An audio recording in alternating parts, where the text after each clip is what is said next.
सोना बहुत ही सोना होता है और हर किसी को सोना खरीदने की चाह होती है।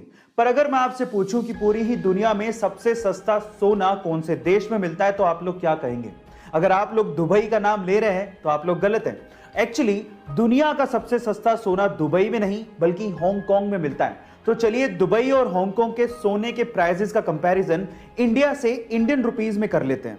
जहां पर इंडिया में 10 ग्राम सोने की कीमत 48,000 रुपए के करीब है, वहीं दुबई में 10 ग्राम सोने की कीमत लगभग 43,000 रुपए के करीब है और वहीं हांगकांग में 10 ग्राम सोने की कीमत 42,000 रुपए के करीब है। गाइस, ये फैक्ट फाइल सुन के आपको कैसा लगा चैट सेक्शन में जरूर लिखिएगा। गाइस, अगर आप लोग YouTube, Instagram, Facebook और बाकी सोशल मीडिया प्लेटफॉर्म्स पे एक्टिव रहते हैं और लोगों को फॉलो करते हैं तो चलिए एक बात बताइए, पूरी दुनिया में ऐसा कौन सा पर्सनालिटी है जिसके किसी एक सोशल मीडिया हैंडल पे सबसे ज्यादा फॉलोवर्स हैं? क्या आप बता सकते हैं?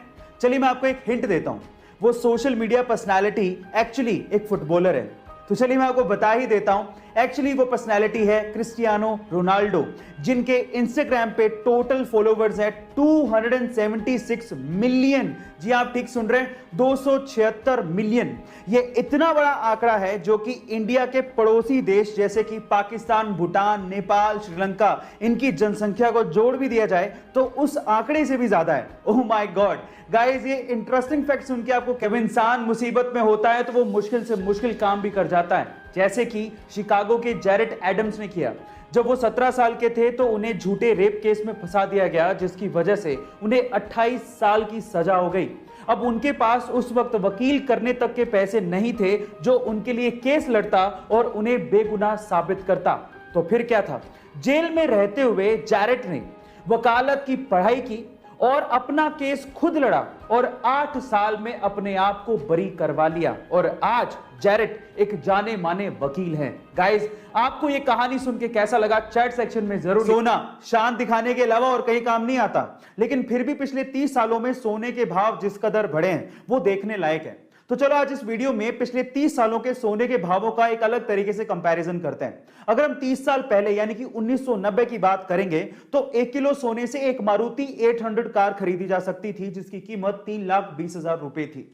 फिर 1995 में 1 किलो सोने से एक एस्टीम कार खरीदी जा सकती थी। 2005 में 1 किलो सोने से एक इनोवा कार खरीदी जा सकती थी। 2010 में 1 किलो सोने से एक फॉर्च्यूनर कार खरीदी जा सकती थी, लेकिन आज 1 किलो सोने से एक BMW X1 कार खरीदी जा सकती है जिसकी कीमत ऑन रोड लगभग 48 लाख रुपए है। गाइस, ये एक बार एक व्यक्ति भगवा चोला पहन के ट्रेन से जा रहा था। उसके सामने 2 अंग्रेज औरतें बैठी थी जो कि उसका भगवा चोला देख के उसका मजाक उड़ा रही थी। अचानक से दोनों अंग्रेज औरतों की नजर उस व्यक्ति के हाथ की घड़ी पे पड़ गई जो कि थोड़ी महंगी लग रही थी। तो उन अंग्रेज औरतों ने सोचा कि क्यों ना इसे लूट लिया जाए। उन दोनों अंग्रेज औरतों ने उस व्यक्ति से कहा कि तुम हमें ये घड़ी दे दो, अदरवाइज हम लोग पुलिस को बुलाएंगे और ये कहेंगे कि तुम हमसे बदतमीजी कर रहे थे। उस व्यक्ति ने बात सुन के भी अनसुनी कर दी और ऐसे रिएक्ट किया कि उसे जैसे सुनाई ही नहीं देता। फिर उन दोनों औरतों ने उसे इशारों से समझाया पर वो तब भी नहीं समझा। फिर उसके बाद उस व्यक्ति ने दोनों अंग्रेज औरतों को इशारों से कहा कि जो भी कहना है वो लिख के दे दो। तो उन दोनों अंग्रेज औरतों ने ये लिख के दिया कि तुम हमें ये घड़ी दे दो, अदरवाइज हम पुलिस को बुलाएंगे और कहेंगे कि तुम हमसे बदतमीजी कर रहे थे। जब लिख के वो पर्ची व्यक्ति को पकड़ाई तो व्यक्ति ने पर्ची पढ़ी और उसके बाद बोला कि अब पुलिस को बुला लो। गाइस, वो व्यक्ति जानते हैं कौन थे? वो व्यक्ति थे स्वामी विवेकानंदा। गाइस, ऐसे अमेजिंग वीडियोस के लिए YouTube पे हमारे चैनल को सब्सक्राइब कर लो और अगर आप Instagram पे देख रहे हो तो मुझे फॉलो करना मत भूलना। मिलते हैं अगली वीडियो में।